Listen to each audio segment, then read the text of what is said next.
Oke, baiklah. Assalamualaikum warahmatullahi wabarakatuh. Ya, kembali kita akan coba lanjutan. Ya Allah. Oke, baiklah. Assalamualaikum warahmatullahi wabarakatuh.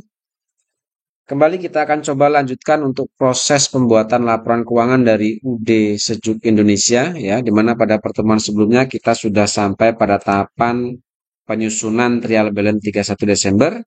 Nah, pada pertemuan kali ini khusus saya akan bahas terkait bagaimana cara menyusun jurnal penyesuaian dari UD Sejuk Indonesia. Oke, baiklah untuk mempersingkat durasi waktu, di sini sudah saya siapkan untuk bukti memo penyesuaiannya dari UD Sejuk Indonesia ya. Baik, untuk mempermudah proses pencatatannya, saya akan coba belah seperti ini jadi dua. Kita mulai langsung dari bukti memo yang pertama. Di sini kita lihat ada bukti memo, di mana isi memonya itu ada 4 poin, yaitu terkait persediaan air office supplies, lalu terkait beban sewa, ada beban asuransi, dan terkait beban kerugian piutang. Kita mulai dari poin yang pertama untuk bukti memo yang pertama. Di sini untuk memo yang pertama, ya, poin pertama bahwa persediaan air office supplies ini dinilai hanya 2.175.000. Nah, untuk mengetahui berapa beban perlengkapannya atau beban atas pemakaian perlengkapannya, kita lihat di neraca saldo 31 Desember untuk saldo office supplies. Di sini kita lihat saldonya adalah 11 juta. Oke. Nah, di sini di akhir periode ditaksir nilainya hanya 2.175.000. Artinya ada penyusutan atas nilai perlengkapan ini. Nah, untuk mengetahui berapa nilai penyusutan atas perlengkapan ini atau beban perlengkapan ini, silakan kalian kurangkan saldo office supply 11 juta ini dikurangkan dengan taksiran akhir periode yaitu 2.175. Oke, setelah kalian hitung nanti hasilnya berapa, silakan masukkan ke dalam jurnal sini. Nah, jurnal untuk mencatat adanya beban perlengkapan itu sendiri, jurnalnya adalah di sisi debit kita gunakan office supplies expense, sedangkan di sisi kreditnya kita gunakan akun office supplies. Lalu kode akunnya silakan dimasukkan sesuaikan dengan kode akun yang ada ya. Ini kebalik ini. Mestinya kode ini adalah 61200 6 strip 1200, yang ini adalah 1 strip 1600. Nah, seperti ini. Lalu kemudian untuk nilainya sendiri itu adalah pengurangan saldo office supplies ini dikurangi dengan persediaan air stock habis atau penilaian atau taksiran akhir periode ini dikurangkan. Setelah saya hitung nilainya di sini untuk debit dan kredit didapat nilai sebesar 8.825.000 rupiah. Inilah beban atas pemakaian perlengkapan dari UD Sejuk Indonesia. Itu yang pertama. Poin yang kedua ini terkait beban sewa. Di sini disebutkan bahwa beban sewa toko Desember itu 2 juta. Jelas di sini sudah disebutkan bahwa beban sewa toko itu besarnya 2 juta. Artinya nilai inilah yang kita catat dalam jurnal. Nah, jurnal untuk mencatat adanya beban sewa toko itu adalah di sisi debit kita gunakan akun rent expense, sedangkan di sisi kreditnya adalah prepaid rent. Kode akun silakan disesuaikan dengan kode akun yang ada di daftar akun ya. Nilainya sendiri kita masukkan yang 2 juta ini. Oke, silakan kalian masukkan untuk sisi debit dan kreditnya itu 2 juta. Itu yang kedua. Yang ketiga, ini terkait dengan beban asuransi. Sama, di sini pun disebutkan beban asuransi Desember itu 1.705.000. Di sini sudah disebutkan jelas untuk beban asuransinya adalah 1.750.000. Maka di sini jurnal untuk mencatat adanya beban asuransi, jurnalnya adalah beban asuransi itu sendiri atau insurance expense pada asuransi dibayar di muka atau prepaid insurance. Kode akun disesuaikan dan untuk sisi debit dan kreditnya silakan kalian tinggal masukkan nilai ini. Di sini sudah jelas disebutkan untuk sewa bulan Desember. Oke, itu yang ketiga. Sekarang kita masuk yang keempat terkait taksiran kerugian piutang.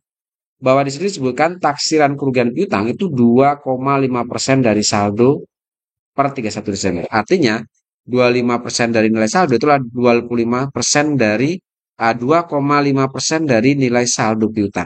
Sekarang kita lihat di trial balance untuk saldo piutangnya sendiri.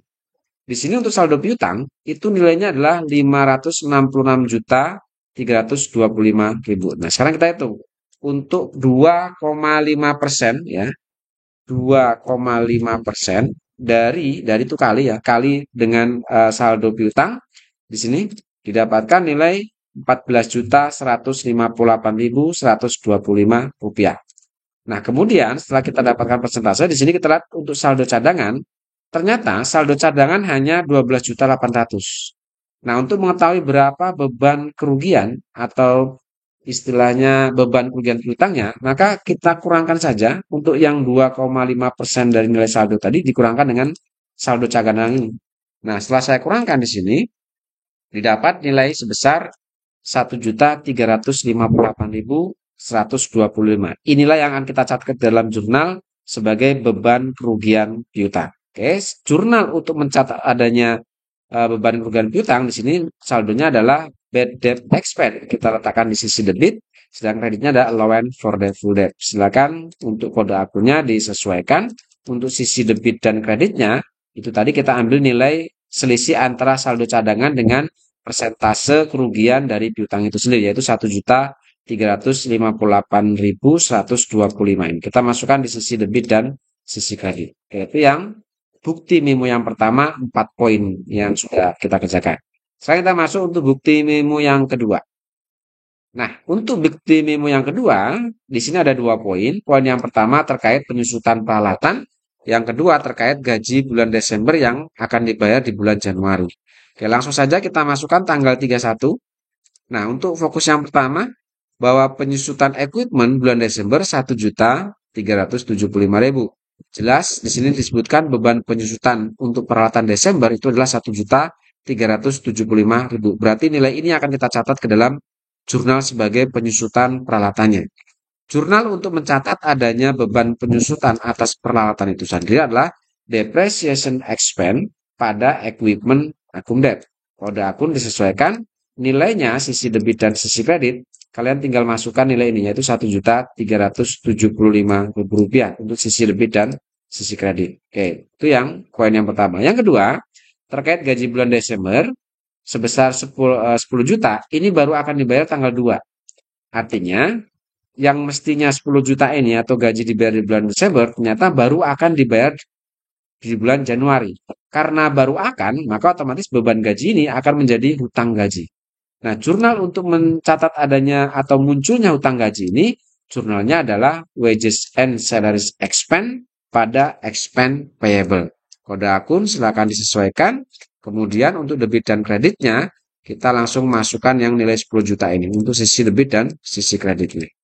Oke, itu yang poin bukti memo yang kedua. Sekarang kita masuk bukti memo yang ketiga atau yang terakhir ya, terakhir. Bukti memo yang terakhir. Kita masukkan dulu tanggalnya, tanggal 31 tentunya. Kita masuk poin yang pertama di sini untuk bukti memo yang ketiga. Poin pertama bahwa karena pencatatan PPN income dan PPN outcome sesuai dengan faktur pajak standar, maka kedua akun tersebut dapat segera ditutup, nilai saldonya dipindahkan ke PPN payable. Artinya ini kita disuruh nutup saldo PPN outcome dan PPN income. Oke, sekarang kita lihat untuk saldo PPN outcome dan PPN income-nya. Untuk PPN outcome, di sini lihat di sini PPN outcome, saldonya dia ada di sisi sebelah kredit. Yang ini. Ya. Saldonya ada di sisi sebelah kredit. Sedangkan untuk PPN income-nya dia ada di sisi sebelah debit. Nah, karena perintahnya kita disuruh menutup saldo kedua akun ini, maka yang namanya bahasa menutup, maka pada saat pencatatannya, maka ini dibalik saldonya. Kalau PPN outcome ini dikredit, maka saat pencatatan di jurnal ini kita letakkan di sisi sebelah debit. Sedangkan untuk PPN income, karena saldonya dikredit, maka kita masukkan di sisi sebelah kredit. Nah, itu namanya membalik saldo. Lalu kita masukkan saldo PPN outcome-nya. Ini kita masukkan dulu kode akunnya. Untuk PPN outcome itu saldonya adalah 143.375.000. Kita masukkan di sini. Lalu untuk yang PPN income-nya, ini kita lihat PPN income adalah 110.822. Kita masukkan di sisi sebelah kredit. Nah, kemudian lihat di sini kalau kita lihat saldonya nggak sama ya, artinya lebih besar PPN outcome. Lalu perintah selanjutnya, maka kedua akun tersebut dapat segera ditutup, saldonya dipindahkan ke PPN payable. Artinya bahwa selisih kedua saldo ini disuruh menutup atau dipindahkan selisihnya ke dalam PPN payable di sini. Nah, pertanyaannya PPN payable akan diletakkan di debit apa di kredit? Kita lihat di sini. Saldo outcome atau PPN outcome dia lebih besar. Karena lebih besar PPN outcome, maka selisihnya kita letakkan di sisi sebelah kredit PPN payable-nya. Ke akun dimasukkan. Nah, lalu nilainya sendiri adalah selisih keduanya nih. Nah, setelah saya hitung selisihnya didapat yaitu Rp32.553.000. Itu poin yang pertama. Sekarang kita masuk poin yang kedua. Yang kedua, di sini kita disuruh menghitung pajak penghasilan badan dengan ketentuan tarif pajak sebesar 0,5% dari peredaran bruto. Di mana di sini disebutkan bahwa peredaran bruto itu sudah disebutkan nilainya untuk bulan Desember itu adalah 561.500.000. Lalu untuk PPN sendiri disuruh catat ke dalam income tax expense dan income tax payable. Oke, sekarang kita hitung berapa 0,5% dari 561.000 itu. Kita hitung di sini.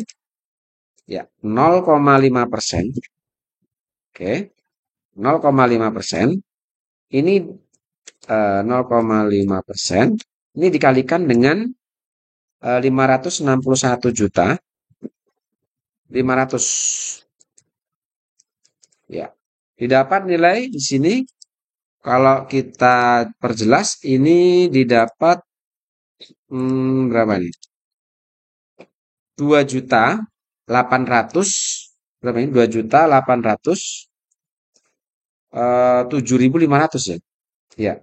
Didapat nilai 2.807.500. Ini adalah nilai dari PPh-nya ini. Nah, kemudian nilai ini disuruh dicatat ke PPh ke dalam income tax expense dan income tax payable.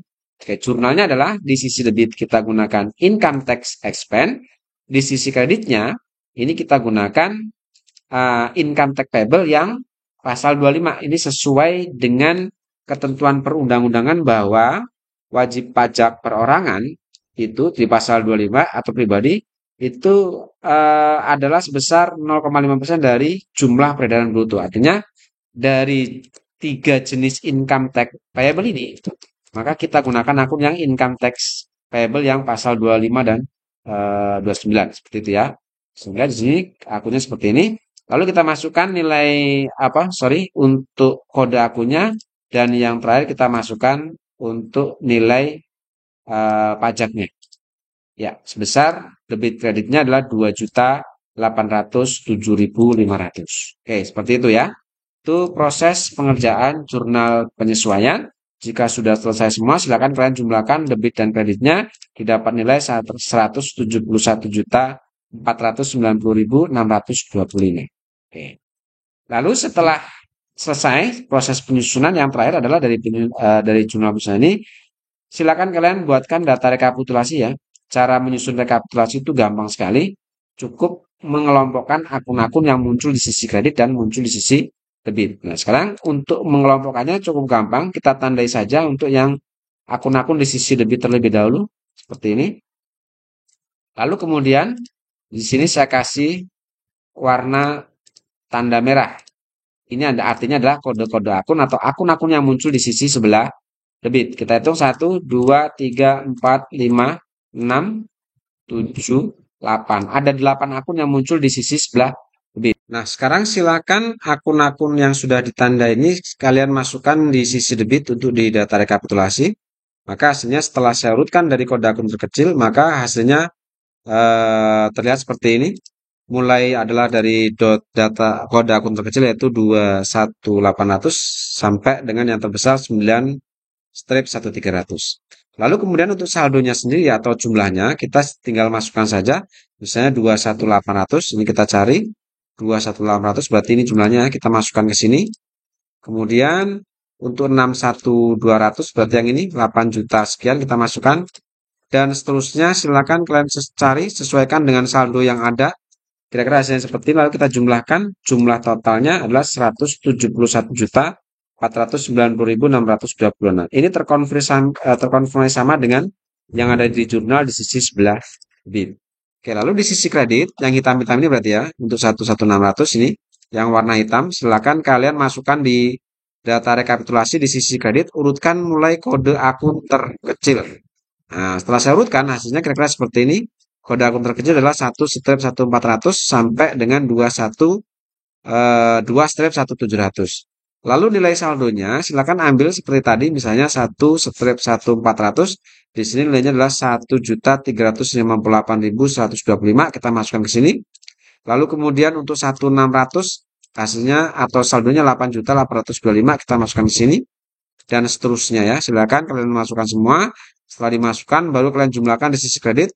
Nilainya harusnya sama dengan yang di sisi debit dan terkonfirmasi juga harus sama dengan yang ada di jurnal ini. Oke, seperti itu ya. Saya rasa untuk proses penyusunan jurnal penyesuaian pada pertemuan kali ini. Setelah ini kita akan lanjutkan untuk materi neraca lajur atau worksheet. Cukup, terima kasih. Assalamualaikum warahmatullahi wabarakatuh.